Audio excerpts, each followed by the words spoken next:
Die Vryheidsfront Plus is vasberade om in die munisipale verkiesing sy stempel op die Kaapse vlakte af te druk.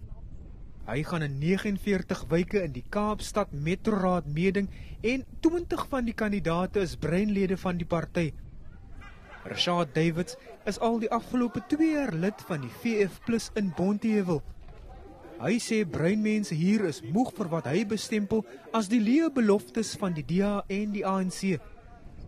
Davids het by die VF Plus aangesluit omdat hy dink die party beywer hom vir die beskerming van minderheidsgroepe se regte.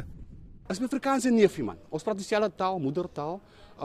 As niks verskil nie. Net die kleur verskil, maar jou hart is dieselfde, jou gedagtes is dieselfde en jou vooruitplan is dieselfde. Soos ons hulle future plan vir 10 jaar.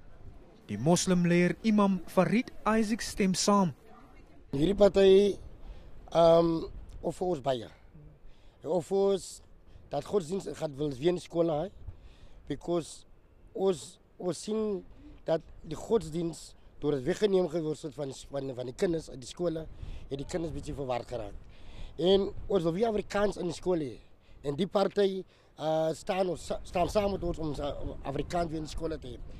Die breinmense vind aanklank by ons benadering van die beskerming van minderheidsregte. En toe het ons met hulle lang gesprekke gehad.